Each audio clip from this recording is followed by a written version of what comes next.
Bienvenue, je suis Perrine Corvézier, la fondatrice d'Azimut. Azimut, c'est le guide des parents pour une orientation scolaire et professionnelle sur mesure avec votre enfant. Nous nous appuyons sur près de 100 spécialistes de l'orientation pour vous informer et vous conseiller.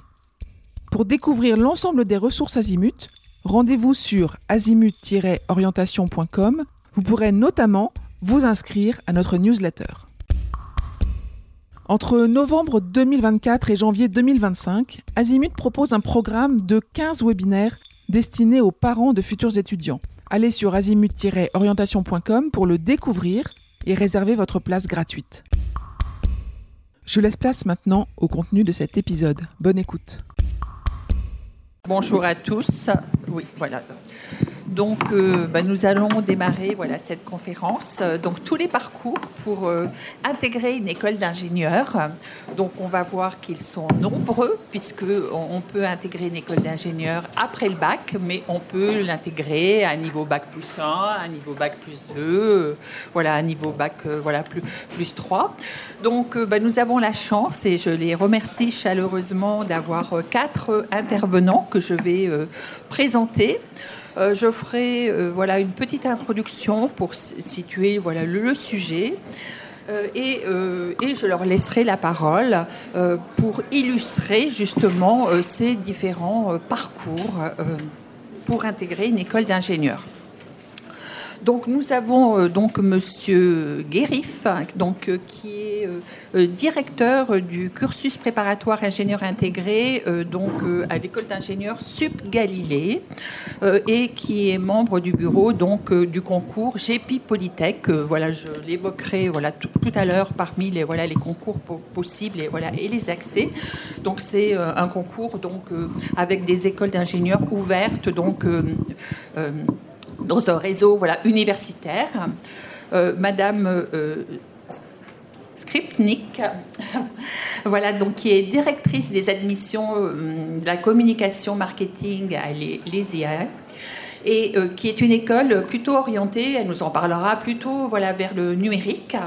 Et Monsieur Goris, qui est professeur en CPGE et qui est responsable de l'orientation à l'UPSI, qui est une association qui promeut à la fois les CPGE et l'enseignement scientifique et technologique. Et Madame Fabienne Famechon, qui est directrice de la communication et des admissions à l'ESCOM. Et l'ESCOM, c'est une école d'ingénieurs qui est plutôt orientée vers la chimie. Donc, on aura plusieurs illustrations de différents parcours et de différentes écoles, différents témoignages. Donc, je vais introduire le sujet pour des choses de façon assez rapide pour leur donner la parole. Donc, d'une part, je voudrais évoquer cette commission des titres d'ingénieurs qu'on appelle CTI, qui définit l'ingénieur ainsi. Le métier de base de l'ingénieur consiste à résoudre des problèmes de nature technologique, concrets et souvent complexes, liés à la conception, à la réalisation et à la mise en œuvre de produits, de systèmes ou de services. Et cette aptitude, ça résulte d'un ensemble de connaissances qui sont non seulement techniques, mais aussi économiques, sociales et humaines, et qui reposent sur une solide culture scientifique. Et donc, seules les écoles habilitées par la CTI peuvent délivrer le titre d'ingénieur diplômé. Donc, c'est quelque chose de très important. Et toutes les écoles ici, sont habilitées pour délivrer ce titre d'ingénieur diplômé. Donc, c'est un diplôme qui est contrôlé et protégé par l'État. Et donc, le titre d'ingénieur, la durée des études, c'est 5 ans, et confère le grade de master. Et toutes les personnes qui occupent des fonctions d'ingénieur ne sont pas titulaires du titre ingénieur diplômé. Par exemple, il existe des masters dans le domaine de l'ingénierie. Donc, je l'ai dit en introduction, différentes voies d'accès. Donc, il y a des écoles, donc 2 ici, qui sont 3 même, en école post-bac possible. Des cycles universitaires préparatoires aux grandes écoles. En fait, ce sont des licences avec un rythme plus important, plus soutenu, qui permettent après de présenter des concours.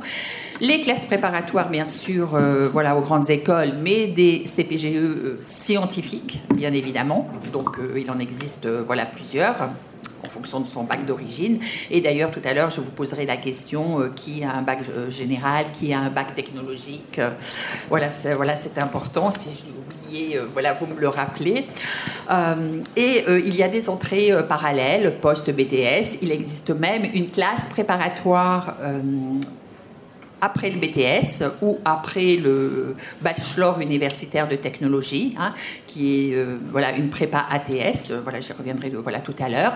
Et il est possible aussi de préparer des formations professionnelles. Nos intervenants vous le diront. On peut intégrer une école d'ingénieurs, certaines écoles d'ingénieurs en poste tout de suite après le bac, avec des cycles préparatoires intégrés, mais on peut accéder à une école d'ingénieurs à bac plus 1, à bac plus 2, à bac plus 3. Justement, un petit schéma que je vais commenter. Qui indique, on peut intégrer une école d'ingénieurs en faisant 2 années de classe préparatoire aux grandes écoles, et dans le courant de la 2e année, donc on va passer un concours pour intégrer une école d'ingénieurs. On peut aussi, après le bac, intégrer un cycle préparatoire commun pour... Ensuite, donc, dans l'entrée est sélective, on verra au niveau de la sélectivité comment s'opère la sélection. Et normalement, si on est présent, si on a un niveau suffisant, on va intégrer ce cycle d'ingénieur de façon automatique. Donc, on peut préparer aussi, dans le cadre universitaire, une licence. Et on peut, soit après une L2, soit après une L3, intégrer par voie de concours une école d'ingénieurs. Et on peut aussi préparer un bachelor universitaire de technologie et intégrer,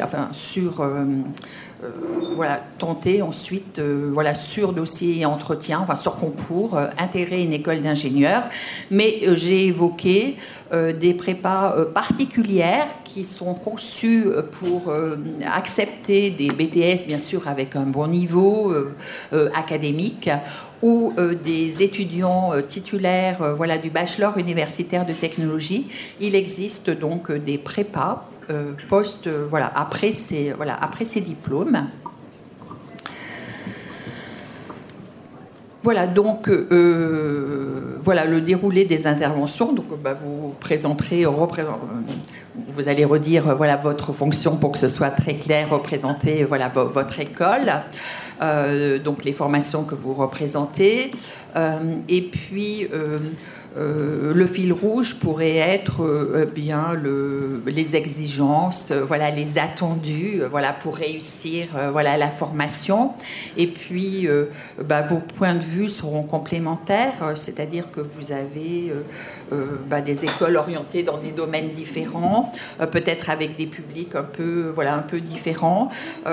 Donc ce sera complémentaire, et bien sûr l'éclairage de Monsieur Goris au sujet des CPGE, et puis on verra aussi les perspectives à l'issue de la formation.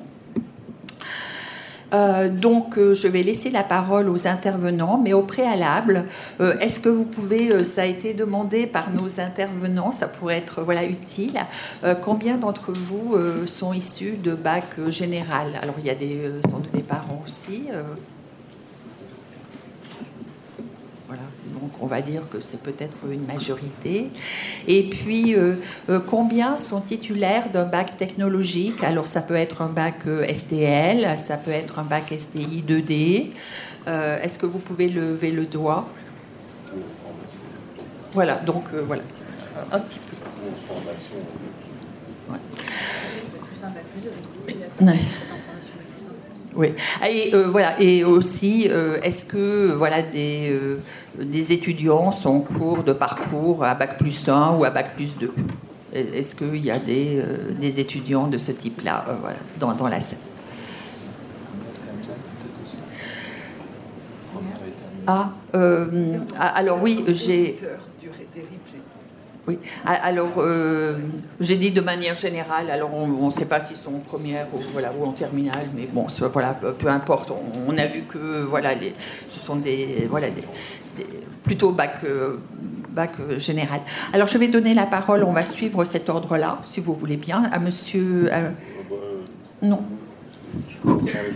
Oui, voilà. Vous m'entendez? Oui.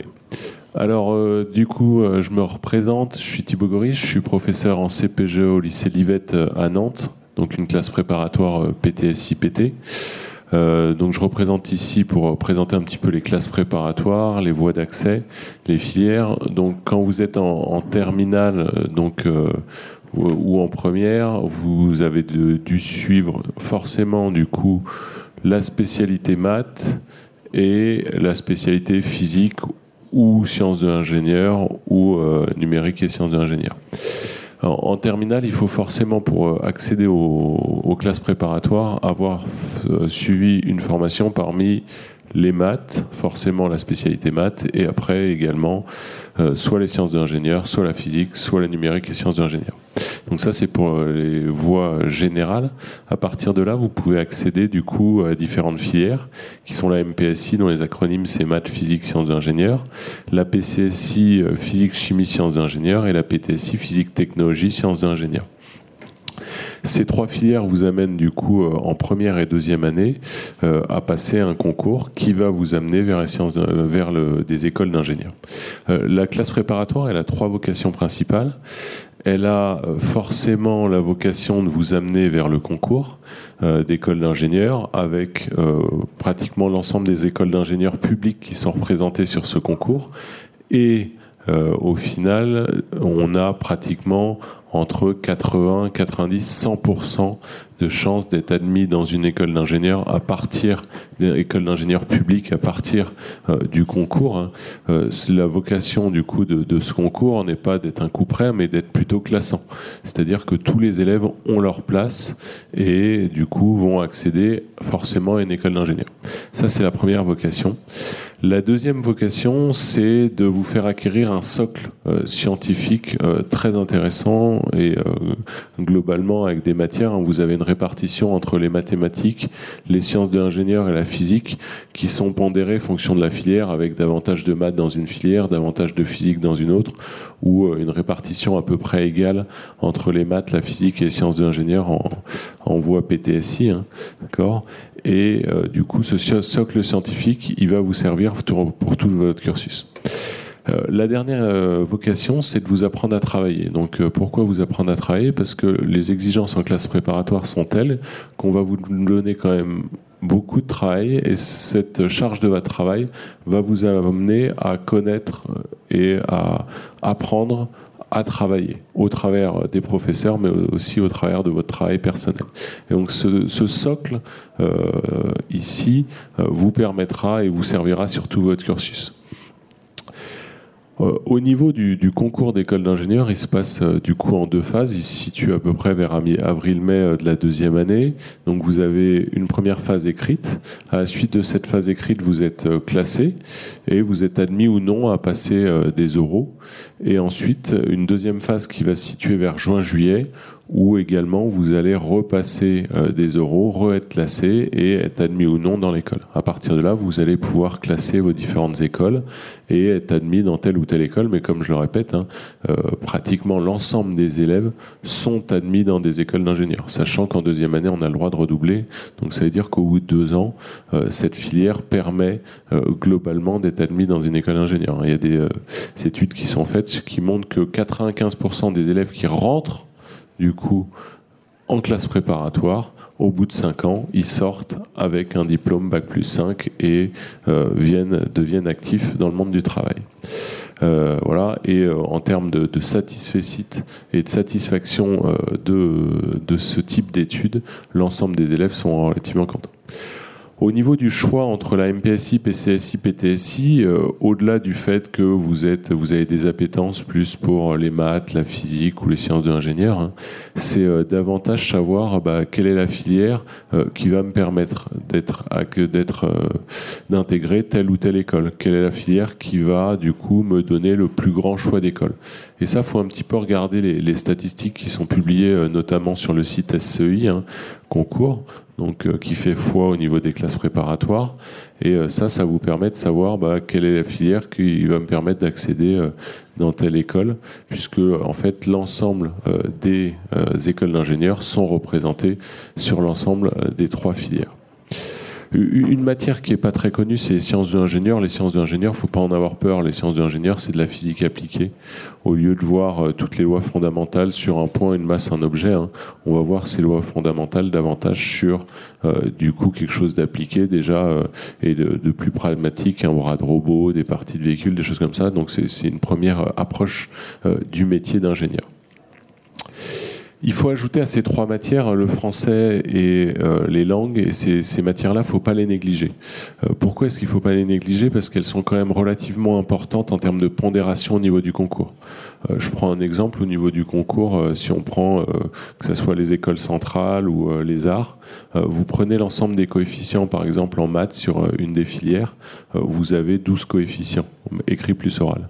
Si on prend l'ensemble des coefficients en français, écrit plus oral, on a 10 coefficients. Donc on voit que la différence n'est pas si prépondérante que ça, et donc il faut faire quand même relativement attention à ça. Voilà.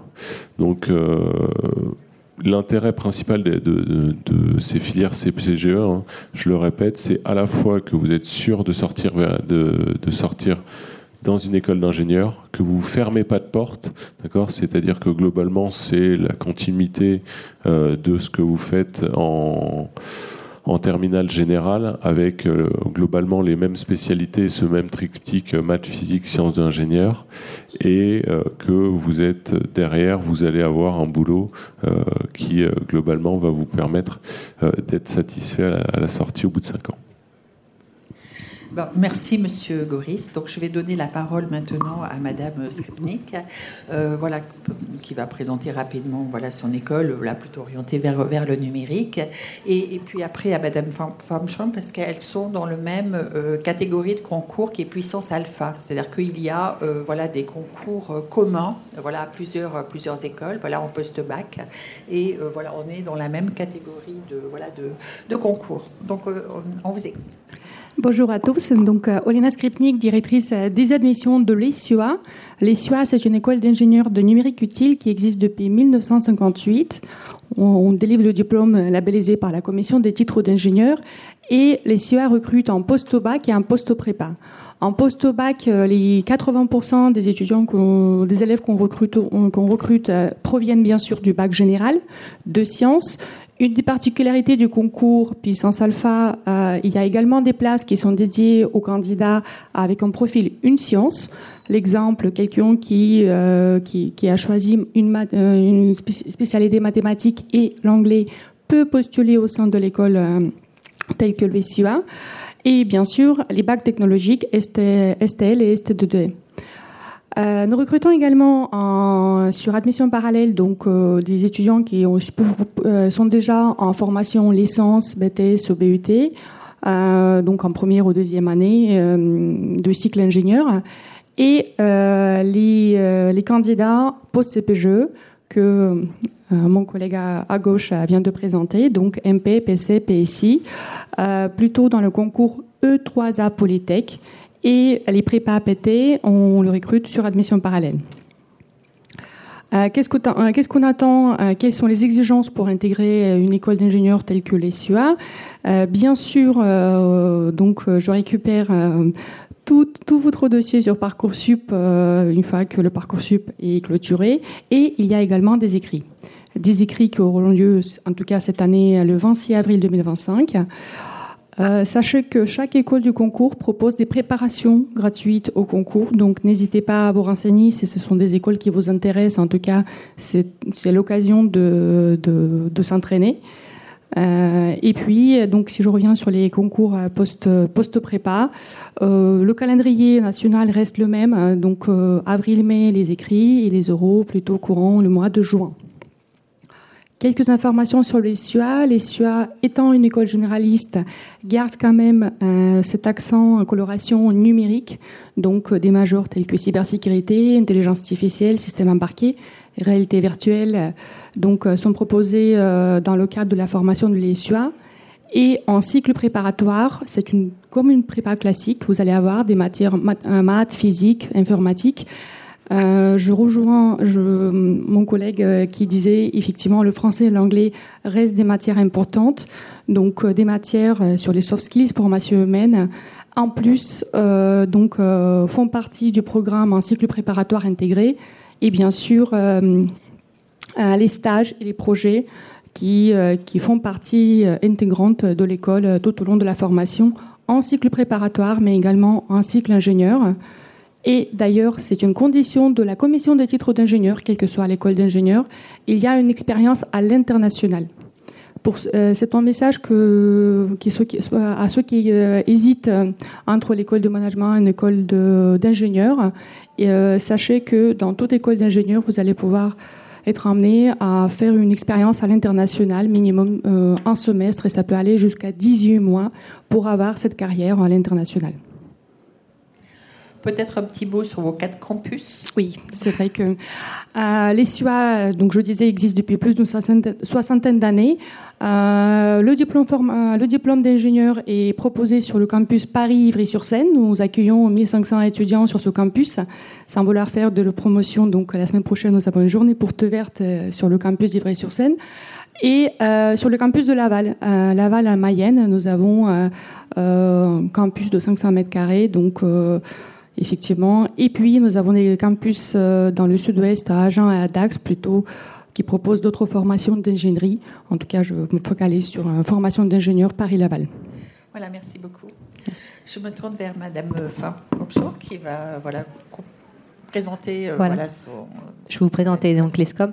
Donc je suis directrice des admissions de l'ESCOM, ESCOM pour École supérieure de chimie organique et minérale. Donc c'est une école qui a un seul site, qui est basée à Compiègne, donc à 1 heure au nord de Paris, qui également est une vieille école puisqu'elle date de 1957. Et elle propose un cursus en 5 ans, tout de suite après le bac. Alors, quand on fait une école d'ingénieur de chimie, vous me direz, mais qu'est-ce qu'on fait après ? Eh bien, en fait, les métiers sont très variés puisqu'on passe, par exemple, de la recherche-développement à la qualité d'un produit. On va analyser le produit qui aura été élaboré en laboratoire. On va passer également sur toute la phase industrialisation du produit, puisque de l'échantillonnage, on va passer à la massification de ce produit. On va passer également toute la phase technico-commerciale, puisque souvent ce sont des produits qui sont des produits semi-finis qui rentrent dans la composition de vos objets du quotidien. Donc ça va de votre semelle de basket à vos lunettes, à votre portable, au shampoing que vous utilisez le matin. Donc les métiers de la chimie, ils vont de l'amont jusqu'à l'aval du produit que vous avez chez vous. Et les métiers sont très variés, les secteurs d'activité également, puisque je viens de citer le textile, la cosmétique, la pharmaceutique, mais également on va travailler dans ces problématiques actuelles d'environnement, on va travailler sur tout ce qui va être dépollution des sols, recyclage des déchets, recyclage des fumées. Enfin, les sujets sont très vastes et donc il y en a pour tous les goûts. Alors, on est une école plutôt à taille humaine, donc on est beaucoup moins nombreux en termes d'effectifs que les IEA, puisque nous avons 600 étudiants sur un seul campus qui sont répartis sur 5 années. Donc 5 années qui commencent bien sûr tout de suite à la classe prépa, donc 2 années de prépa, qu'on dit prépa intégrée, et on va les intégrer effectivement via un concours qui s'appelle le concours Puissance Alpha. Et une fois que vous aurez passé ce concours, qui est divisé, alors là je donne une précision, donc c'est 50% notes de dossier scolaire, et quand on dit notes de dossier scolaire, ce sont vos bulletins trimestriels de première et de terminale, et 50% les épreuves écrites qui sont sous forme de QCM, qui sont basées sur le programme de première et terminale. Donc pas de difficulté particulière, par contre on a besoin de vous évaluer. Donc une fois que vous aurez passé ce concours et vous intégrerez une classe prépa intégrée par exemple dans l'école de l'ESCOM, il n'y a plus d'autres concours. En fait, c'est un système de contrôle continu qui va s'effectuer durant les 5 années de votre parcours. Alors, il faut savoir que les écoles d'ingénieurs qui proposent un cursus en 5 ans vont proposer davantage de places pour les jeunes qui viennent de terminale, puisque c'est là où nous allons constituer nos promos. On va reproposer des places par la suite pour le cycle ingénieur via d'autres parcours, comme l'a évoqué Olena, c'est-à-dire les classes prépa classiques. Et à l'ESCOM, le concours, c'est le concours CCINP que vous retrouvez sur la plateforme SCEI et qui regroupe l'ensemble des écoles de chimie. Voilà, c'est une logique, c'est une sorte de concours commun où vous allez retrouver beaucoup d'écoles de chimie. Et puis, on va recruter également des jeunes qui viennent... Alors, les BTS, on en est beaucoup moins friand par rapport au niveau du BTS et aux exigences du cycle ingénieur à l'ESCOM, mais on va conseiller à des jeunes qui ont fait un BTS de poursuivre soit en licence, soit en prépa ATS, ce que vous avez proposé, pour justement avoir bien tous les éléments et les exigences académiques pour vous permettre de réussir après en cycle ingénieur. Et sinon, des BUT 2, des BUT 3, ou des licences L2 et des masters. Voilà. Bien sûr, comme je vous disais, il va y avoir moins de place pour ces jeunes qui nous rejoignent en cycle ingénieur, puisqu'on a quand même un beau taux de réussite à l'issue de nos prépas intégrés, puisqu'on a 85% de nos jeunes qui poursuivent après en cycle ingénieur, mais on aime accueillir également d'autres profils. Voilà, vous avez dit que l'école est à Compiègne. Oui, l'école est à Compiègne. Et alors, la chimie accueille beaucoup de filles, de jeunes filles. On a 70% de nos promos qui sont composés de jeunes filles. Ah oui, merci Eric. Oui, une particularité de l'ESCOM, ça fait plus de 20 ans qu'on fait de l'apprentissage. Et donc, notre filière ingénieur se fait soit sous statut étudiant, soit sous statut apprenti.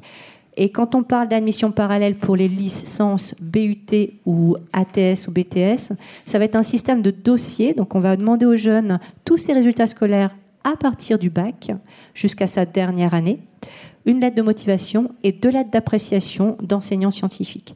On va se baser sur ce dossier pour faire une première analyse de son niveau académique et une lettre de motivation.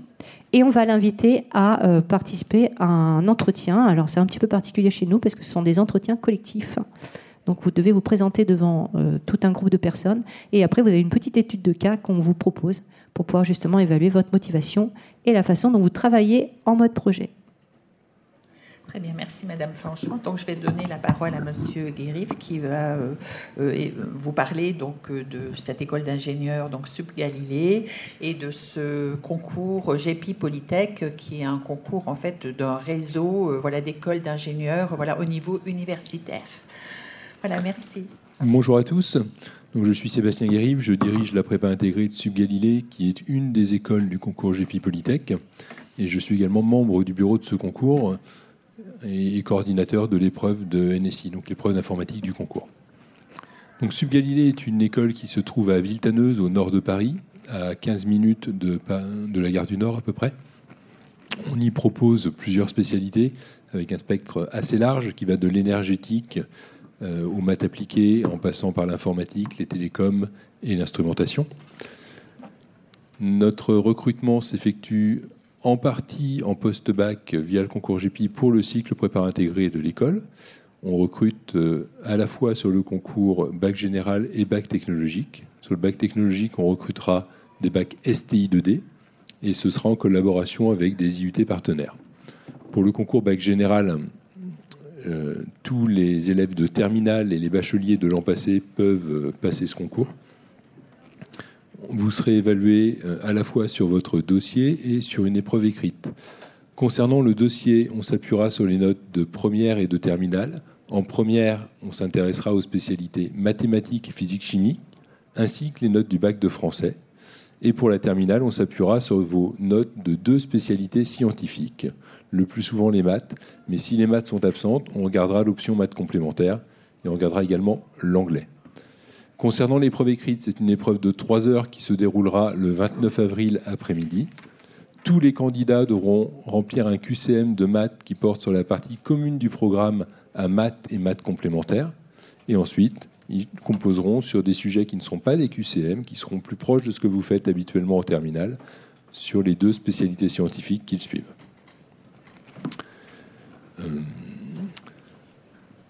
Concernant maintenant les admissions au-delà du post-bac, on recrute également à bac+1. On a un mécanisme de mobilité entre écoles du concours GEPI Polytech qui permet à la fin de la première année, si on se rend compte qu'on est dans une école qui ne correspond pas à ses aspirations en termes d'orientation future, on peut demander à bénéficier de la procédure de mutation interne au concours. On recrute également des gens qui auraient commencé en CPGE et qui ne se verraient pas poursuivre en CPGE puisqu'ils peuvent ne pas être intéressés par passer les concours ou il peut y avoir d'autres raisons. Ils peuvent postuler directement en 2e année de la prépa. On a également un recrutement important après un bac+2, donc pour entrer en cycle ingénieur directement, soit après 2 ou 3 années en licence ou en BUT, soit après 2 années en CPGE via le concours E3A Polytech qui a déjà été mentionné tout à l'heure par ma collègue. Il y a également des admissions possibles en 2e année de cycle ingénieur, mais qui sont plus limitées puisqu'elles ne concernent que des titulaires d'un Master 1 ou des gens qui étaient dans une autre école d'ingénieur déjà en première année de cycle ingénieur validée.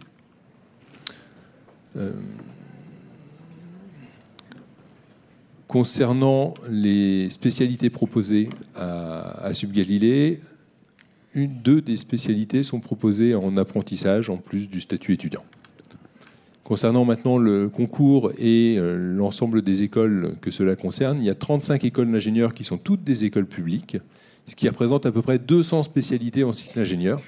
Donc ça vous laisse un choix très large. Et comme pour tous les concours post-bac d'entrée en école d'ingénieur, ce sera le cas pour Puissance Alpha, pour le concours Avenir ou le concours Advance. Ça ne comptera que comme un seul vœu pour chaque concours, quel que soit le nombre d'écoles que vous mettrez parmi vos choix d'école. C'est un point qui me semble important. Ça vous laisse beaucoup d'autres possibilités à côté. Et évidemment, entre concours, on se parle et nos épreuves n'ont pas lieu le même jour. Donc vous pouvez passer plusieurs concours. Ça, c'est une possibilité qui vous est également offerte. Et peut-être évoquer le coût, puisque c'est une école rattachée à une université. Alors, puisque vous évoquez la question du coût, je pense que dans toutes les écoles d'ingénieurs, le coût d'une année de formation, c'est entre 8 et 12 000 euros par étudiant. Ce qui va différencier les écoles publiques des écoles privées, ça va être le reste à charge. Dans les écoles publiques du concours GEPI, vous serez sur un reste à charge d'à peu près 600 euros par an. Il peut y avoir des écoles qui sont un petit peu plus onéreuses, mais ça restera très limité. On est à moins de 3 000 euros par an, même pour la plus onéreuse. Ces informations-là sont disponibles sur le moteur de recherche Parcoursup. Lorsque vous allez sur la carte des formations, ça fait partie des informations que vous pouvez regarder. Quant au coût d'inscription au concours GEPI Polytech, il est de 60 euros pour les candidats et les candidats boursiers en sont exonérés. Merci. Alors, il est traditionnel dans le cadre de ces conférences de laisser place à vos questions. Donc, est-ce que certains d'entre vous ont des questions par rapport à nos intervenants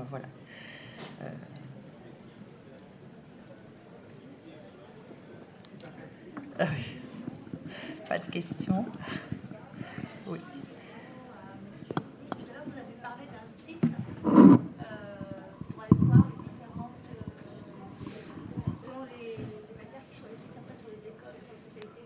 Alors, du coup, on l'a réévoqué tout à l'heure, c'est SCEI, hein, d'accord. Sur SCEI, en fait, vous avez l'ensemble des statistiques.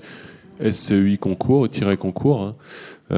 En fait, vous avez l'ensemble des données, que ce soit le nombre de candidats qui passent le concours, le nombre d'écoles présentes sur le concours par filière, et également le nombre de places associées au concours par filière. Donc bon, faut passer un petit peu de temps à chercher ces données-là, hein, mais globalement, c'est le site qui fait foi et qui vous permet un petit peu de savoir quelle filière choisir. Voilà. Et quant à moi, je n'ai pas évoqué tout à l'heure toutes les ressources qui existaient, des ressources de l'ONICEP. Donc il y a un guide, les écoles d'ingénieurs, qui est un guide qui est actualisé régulièrement et qui indique pour chacune des écoles comment se fait le recrutement, quel est le pourcentage d'admission, par exemple, après le bac, à bac plus 1 ou à bac plus 2. Donc c'est très intéressant de regarder. Donc c'est le guide des écoles d'ingénieurs. Au niveau universitaire, il y a les licences en Île-de-France, donc Sciences pour l'ingénieur, qui existent. Et si on veut approfondir, dans un domaine précis, ça peut être sur les mathématiques, les stats, par exemple, et l'informatique. Mais surtout, je vous recommande, si vous êtes vraiment intéressé, peut-être d'acheter cette brochure sur les écoles d'ingénieurs. Voilà une brochure de l'ONICEP.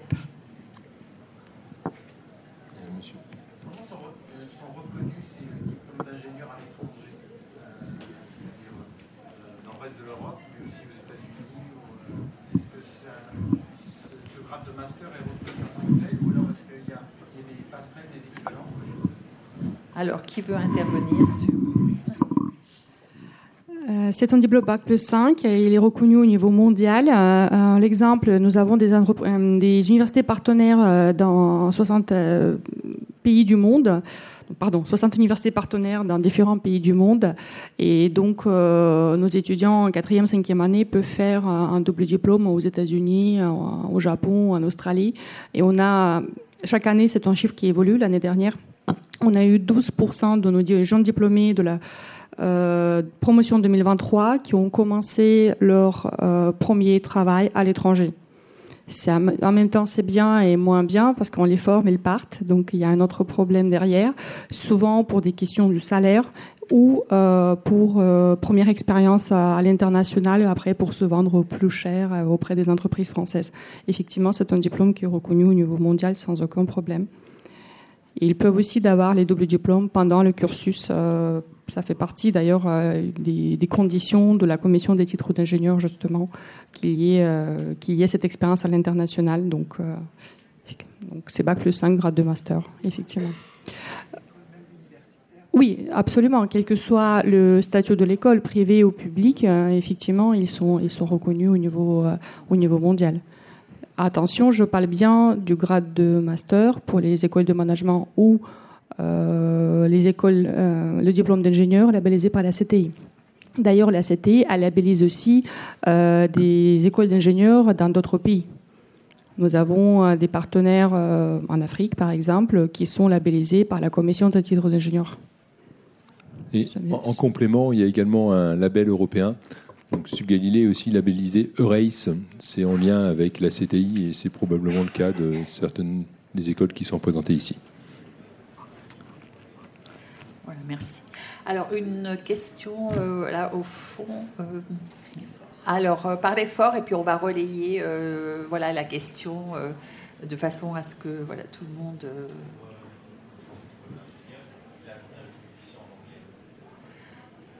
le coefficient en anglais. Ça va dépendre de l'école en fait. Forcément, en fonction des écoles, en fait, il y a une pondération des coefficients et des matières. Donc, mais les coefficients restent importants. Hein. Je prends un exemple sur les arts et métiers. Sur une somme de coefficients qui doit être à peu près de 70, vous avez, il me semble, 8 coefficients associés aux langues. Alors, peut-être un point pour compléter. La CTI impose un certain niveau d'anglais pour être diplômé ingénieur. Le niveau B2 est requis au minimum, ce qui correspond à un score de 785 sur 990 au TOEIC. Mais la CTI encourage plutôt le niveau C1, qui est un niveau encore supérieur, qui est au-dessus de 900 sur 990. Donc c'est extrêmement important de travailler votre anglais avant d'arriver dans l'enseignement supérieur, même si vous aurez la possibilité de largement progresser ensuite. Et justement, de toute façon, dans le cadre de cette mobilité internationale, donc c'est une langue aussi qui va être très, très importante. Voilà. Poser une question sur finalement les avantages, vous pourriez dire, comparatifs entre les classes préparatoires dites intégrées et puis les classes préparatoires qu'on pourrait qualifier de classiques. Vous voyez, on vous a présenté finalement deux possibilités, la générale, parmi les nombreuses possibilités d'intégrer les écoles. Mais qu'est-ce qui ferait que vous choisiriez peut-être une des possibilités de classe préparatoire, on va dire classique, qui est aussi une voie royale d'habitude, et puis ces classes préparatoires intégrées dont on vient de montrer plusieurs exemples. Comment vous faites pour choisir entre ces deux? Alors, quels sont les avantages? On va dire avantages et inconvénients. Je vais commencer du coup, et mes collègues compléteront. Je pense déjà, on a parlé un petit peu de coûts. C'est vrai que ces classes préparatoires scientifiques sont pour la plupart publiques. Donc déjà, vous gagnez 2 ans en termes de coûts, ce qui peut ne pas être négligeable pour les parents. Ces classes préparatoires publiques, elles sont dans les lycées et le maillage des classes préparatoires est très dense en France. Si vous prenez à peu près n'importe quelle ville de plus de 10 000 habitants, vous êtes sûr d'avoir une classe préparatoire en son sein. Donc, ce qui fait que pour les parents, vous n'êtes jamais trop loin des classes préparatoires. Également, beaucoup de classes préparatoires ont des internats avec des coûts qui sont quand même assez modiques. La plupart des internats, globalement, le coût d'un internat, pour exemple, sur 2 ou 3 prépas que je connais, on est à 1 500 € par an pour les 3 repas, plus l'hébergement. Donc 150 € par mois, donc je pense que c'est relativement modique. Donc ça, c'est la première chose en termes de coût, de maillage. Vous n'êtes jamais très loin d'une classe préparatoire. Au-delà de ça, je pense que si on prend l'ensemble des écoles d'ingénieurs, plus celles qui sont représentées sur concours, donc là, un concours ou les écoles d'ingénieurs sur dossier et admission parallèle, l'ensemble des élèves qui sont en classe préparatoire vont être admis dans une école d'ingénieurs et sont à peu près sûrs de sortir d'une école d'ingénieurs. Je citais tout à l'heure, je disais que 95% de nos élèves qui rentrent en classe préparatoire sortent au bout de 5 ans avec un diplôme d'école d'ingénieur. Donc voilà, en termes de... Et je pense que les 2 années qu'ils acquièrent en termes de compétences scientifiques sur les disciplines telles que les maths, la physique, les sciences d'ingénieur ou l'informatique, qui fait partie intégrante de nos disciplines, leur permet derrière d'avoir un bagage suffisant pour la vie active. Oui, c'est ce que j'ai dit. Inconvénient. Alors les inconvénients, et après je suis dans le cursus, donc c'est vrai que j'en vois pas beaucoup. C'est vrai que quand moi je vois revenir mes élèves, alors la vision des classes préparatoires qu'on peut avoir, c'est horrible. Il y a pas, donc voilà, c'est la plupart des gens vont sortir cet inconvénient-là. Après, les élèves qui reviennent nous voir au bout de 2 ans, après avoir intégré, ils sont très contents de leur classe préparatoire, ils sont très contents de leur cursus. Ils se sont fait souvent de très bonnes amitiés, parce que c'est vrai que ça soude. La classe, il n'y a pas une compétition au sein de la classe, c'est plutôt quelque chose qui vient... Il y a un groupe classe, les groupes classes sont sur la plupart des classes préparatoires entre 30 et 40 élèves. Quelques classes préparatoires un petit peu plus élitistes ont des classes jusqu'à 48 élèves, mais la plupart sont... Donc on est sur des groupes assez restreints, avec un encadrement vraiment très individualisé. Donc en termes d'inconvénients, c'est sûr qu'il y a une quantité de travail qui est importante, mais les classes préparatoires ne sont pas traumatisantes, bien au contraire. Et je rajouterais que beaucoup de lycées ouvrent leurs portes jusqu'à 22h, même quand il n'y a pas d'internat, pour permettre justement ce travail collaboratif entre élèves. Voilà.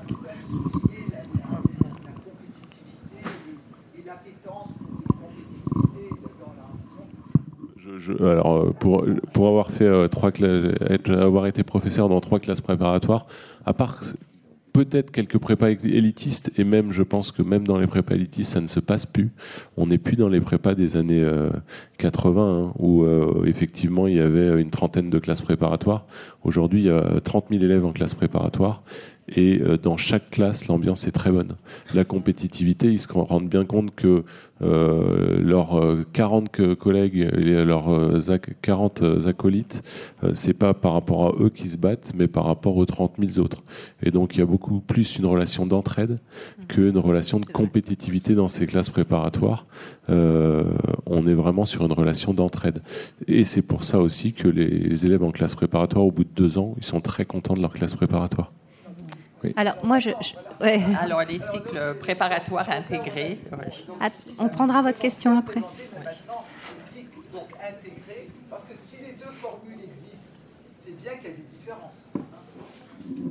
Alors moi, je dirais quand même pour les CPGE classiques, c'est que les jeunes qui choisissent cette filière ne savent pas forcément ce qu'ils ont envie de faire et se disent que pendant 2 ans, ils vont avoir le temps de réfléchir à la filière qu'ils vont choisir et que pendant 2 ans, ils vont apprendre, ils vont accumuler des connaissances. Je ne pense pas que ça soit effectivement le cas, parce que pendant 2 ans, mine de rien, il y a une charge de travail qui est là. Et les jeunes n'ont pas le temps. D'ailleurs, moi, je n'en vois aucun sur les salons. Je n'en vois pas beaucoup dans des journées portes ouvertes non plus.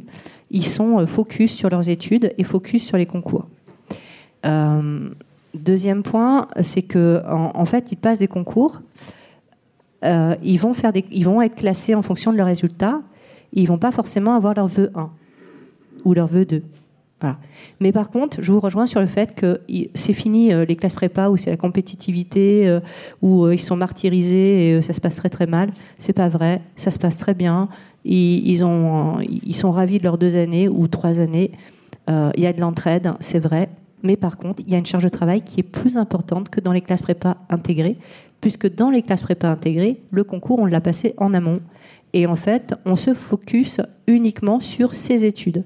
Il n'y a pas cette épée de Damoclès au bout des 2 ans. Pendant 2 ans, on va travailler sur les matières scientifiques de base. On est encore aussi sur un programme assez académique sur les maths, la physique, la chimie, parce que nous, on est dans une école de chimie. Mais on va s'ouvrir également sur le monde professionnel, parce que contrairement aux classes prépa CPGE classiques, on va avoir des stages dès la première année. Et on vit dans une école d'ingénieurs. Donc on est confronté, on est assimilé avec les élèves ingénieurs qui eux-mêmes font des stages. Vous avez une vie associative. Donc c'est pas la même vie étudiante. On n'est pas dans un lycée, on est dans une école d'ingénieurs. Et on commence à se projeter au niveau professionnel. C'est un des grands avantages de la classe prépa intégrée. Par contre, son inconvénient, c'est qu'on fait le choix de son école en terminale. Et ça, c'est pas facile. Et que lorsqu'on a fait 2 années de classe prépa intégrée, on ne peut pas faire valoir ces 2 années de classe prépa intégrée dans une autre école. Voilà. On a fait un choix de filière et un choix d'école. Alors, ce ne sera pas vrai dans toutes les écoles. Typiquement, si on prend le concours GEPI Polytech, il y a le groupe Polytech qui est à l'intérieur. Et dans ces écoles, il y a une mobilité à la fin de la prépa intégrée. Les étudiants choisissent...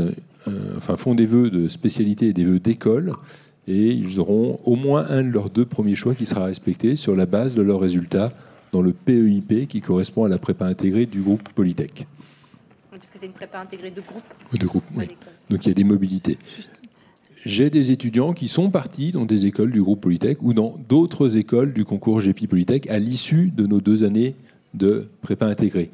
On est un groupe d'écoles et on se connaît très bien entre nous. Et donc, quand un de nos étudiants est intéressé par une spécialité qu'on n'offre pas, on peut décrocher notre téléphone et appeler les collègues de l'école d'à côté. Il n'y a pas de compétition entre nous.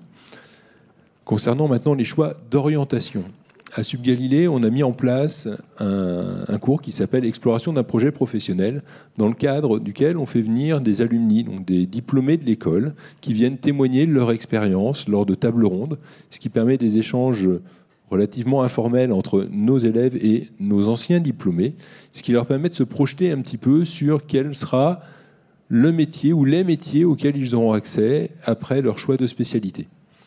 On s'est aussi rendu compte que certains de nos étudiants avaient déjà une idée précise de ce qu'ils voulaient faire en arrivant. Et sur le même modèle que ce qui se passe à l'heure actuelle dans les lycées. En terminale, vous choisissez vos spécialités.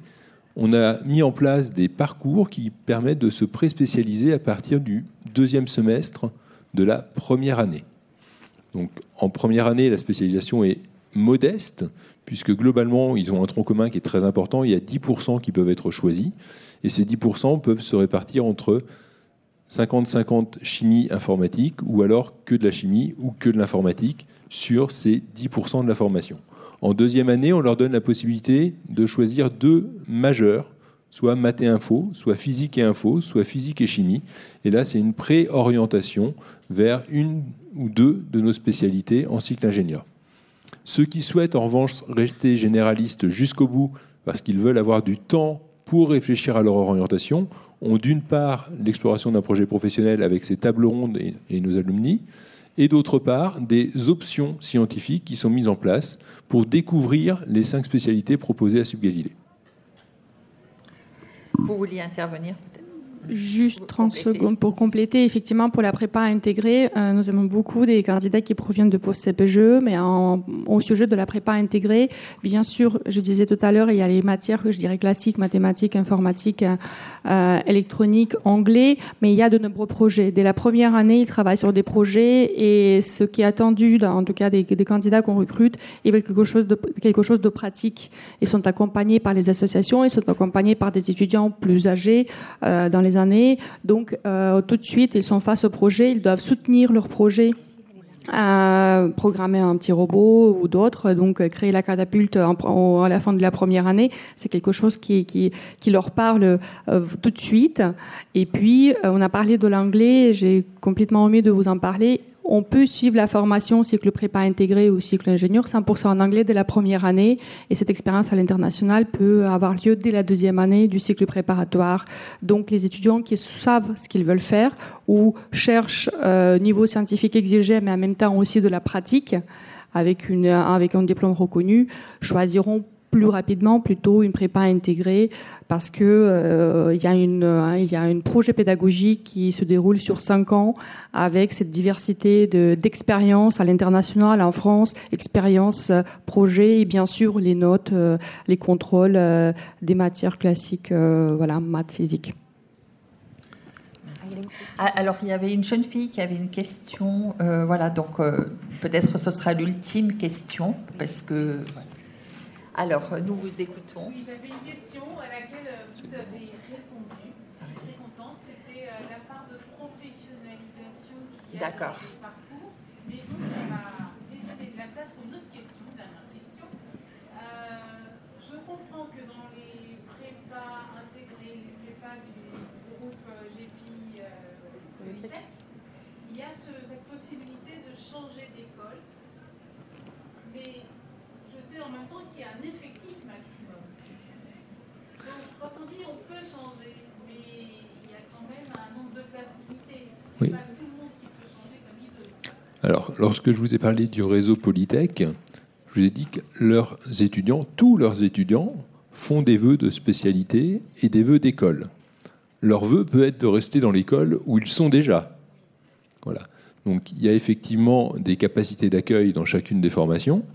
Et c'est sur la base de leurs résultats dans leur PEIP qu'ils auront une affectation, soit dans leur premier choix d'école, soit dans leur premier choix de spécialité, soit dans les 2 à la fois, pour à peu près 85% d'entre eux, je crois. Et ça ne concerne que les écoles du groupe Polytech. Les écoles du groupe de la partie GEPI de GEPI Polytech ne participent pas à cette mobilité de manière aussi massive. La plupart restent dans l'école où ils ont choisi de suivre leur prépa intégrée. Et dans quelques cas, certains veulent faire une formation qui n'est pas disponible dans l'école où ils sont. Et à ce moment-là, effectivement, on se connaît très bien entre nous puisqu'on se croise à plusieurs reprises dans l'année. Et il est assez facile d'interagir avec nos collègues d'une autre école. Je vais vous prendre un exemple. J'ai un étudiant, il y a quelques années, qui voulait faire une formation ingénieur en matériaux. Mais il se trouve qu'à l'école Sup Galilée, il n'y a plus de formation ingénieur matériaux. Et donc j'ai contacté les collègues de 2 autres écoles du réseau GEPI Polytech. Et il a atterri effectivement dans une de ces écoles. On a également mis en place une procédure de mobilité à Bac+1, donc à la fin de la première année. Ça aussi, c'est une possibilité de faire une première année, et puis finalement, on se rend compte qu'on a fait une petite erreur de choix d'école, parce que ça ne correspond pas à ce qu'on pensait initialement, et donc on peut changer à ce moment-là, effectivement. Et pour finir, un petit peu à côté de votre question, il y a un avantage qu'on n'a pas cité tout à l'heure pour les CPGE, et qui me paraît important. Certaines écoles ne recrutent que via un concours post-CPGE, ou essentiellement à partir de ce type de concours. Si vous regardez les écoles du top 5, disons, d'ingénieurs en France, la plupart ne recrutent pas en post-bac, ou très peu. Donc un des avantages, c'est si vous avez des résultats qui sont parfaitement excellents, et que vous avez des prétentions pour intégrer ces écoles du top 5, eh bien, il ne faut surtout pas s'en priver. Allez-y.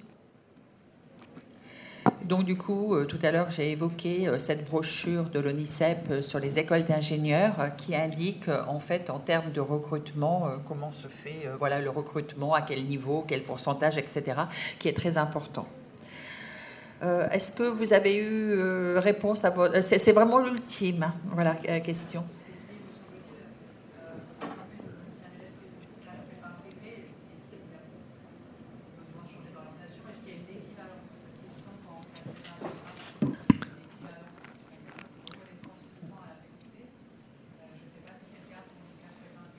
Alors, à Sub-Galilée, on a en place une convention avec la licence de l'Institut Galilée dans l'université, ce qui leur permet de valider les 2 premières années d'une licence sur la base de leurs notes en prépa intégrée. Et on a étendu ce système à la première année ingénieur, de sorte qu'ils puissent valider également la licence en entier, donc la 3e année de la licence. Juste pour compléter, régulièrement, tous les ans, nous avons des étudiants qui quittent notre école et qui vont dans une école concurrente pour X raisons. Nous recrutons également des étudiants des écoles d'ingénieurs qui font partie du même concours P5 Alpha une fois qu'ils sont déjà dans le parcours de l'école supérieure.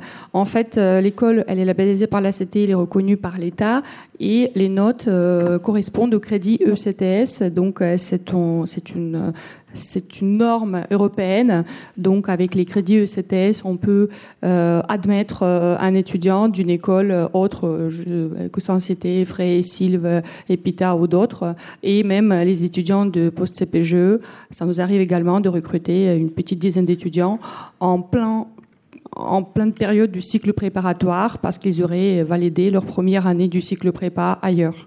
Donc les crédits ECTS, c'est une norme qui nous permet de valider ou dévalider leur niveau et les admettre au sein de notre école. Et je pense que c'est le cas pour d'autres écoles, en fait. C'est vraiment une norme reconnue.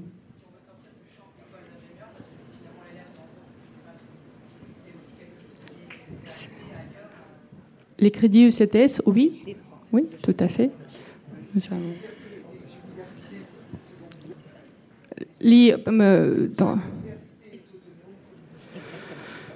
université a ses propres critères académiques, donc c'est un droit, mais ça n'est pas le droit.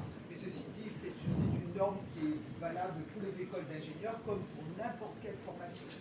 Donc effectivement, les crédits ECTS dont vous parlez sont valables pour toute école qui les délivre et chaque université a ses propres critères d'admission.